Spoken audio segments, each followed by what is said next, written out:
quick tutorial about how to simulate an harmonic oscillator in quantum mechanics using the Python package QuTiP. So QuTiP stands for a quantum toolbox in Python, as you may know.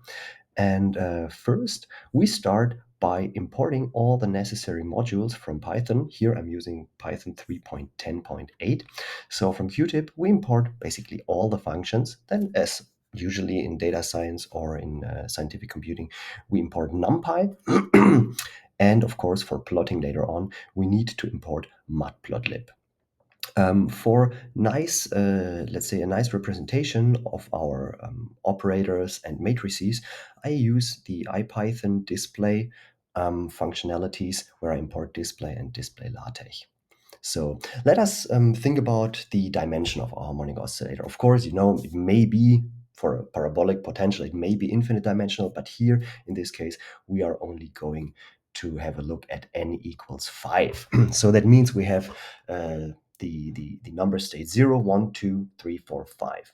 Then for our Hamiltonian, we set, for simplicity, omega, our frequency, our angular frequency, to 1, and h bar, we also set it to 1, just for simplicity.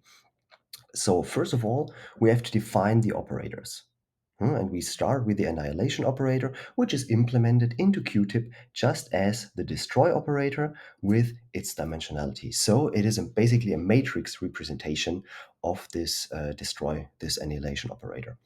And the number operator is also implemented. Of course, it is like a dagger a, but QuTiP also has it implemented as just the function num, also with the dimensionality n.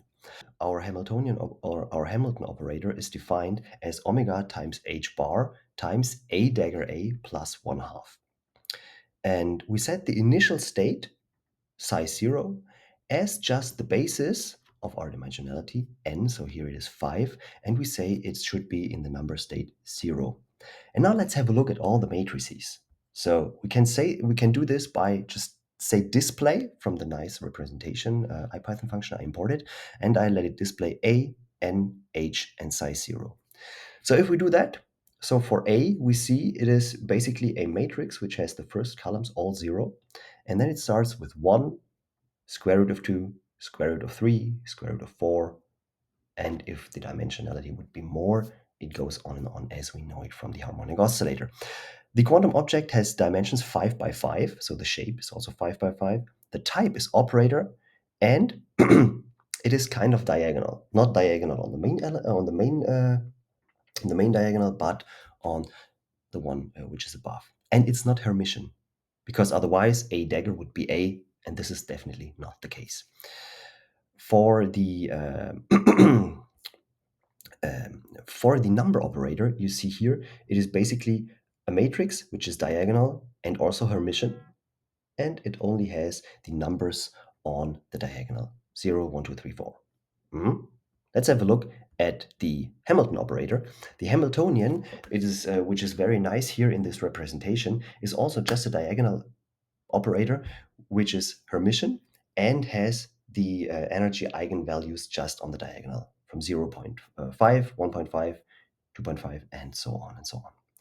Of course, this is true if we use the standard basis. So here, the last one here I present you is psi 0, which is the 0 state, which is represented as a 1 on the very first entry and zeros on all other entries.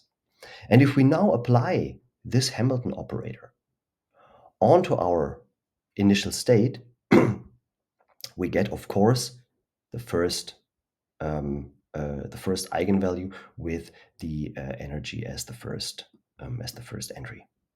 Well, because the Schrödinger equation is h psi equals E times psi.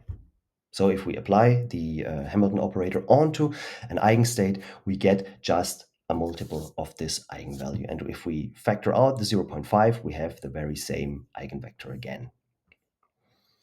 Of course. And we can also let QuTiP calculate the expectation value. So basically the energy value of the, if we apply h on psi. So this we do just simply with the expect function. And of course, as we see it, the value we are expecting is 0.5. No? And yeah, of course. Then we can also tell QuTiP that we want to have the eigenvalues and eigenvectors of the Hamilton operator. So we don't have to diagonalize this the Hamilton itself. Of course, here it is already diagonalized, but if the matrices are getting more complicated, it doesn't matter. You can just call h.eigenstates, and it gives you a list with eigenvalues and eigenvectors, which I will be displaying here in a bit. So the eigenvalues are, of course, as we know it, 0.5, 1.5, and so on.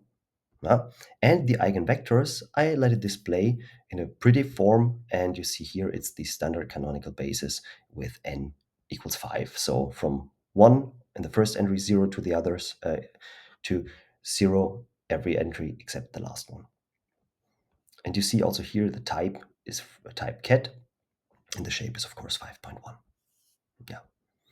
I mean, we can also kind of plot that thing, just for showing you that the energies are equally displaced, equally separated, you could say. Yeah, it's just a simple matplotlib script, which is displaying here on the x-axis the number state n, and on the y-axis the energy as multiples of h bar omega. Yeah. I hope this was very valuable for you. Please, if you have any ideas what I should calculate next, let me know. And in this sense, I would say happy coding and stay tuned for more QuTips.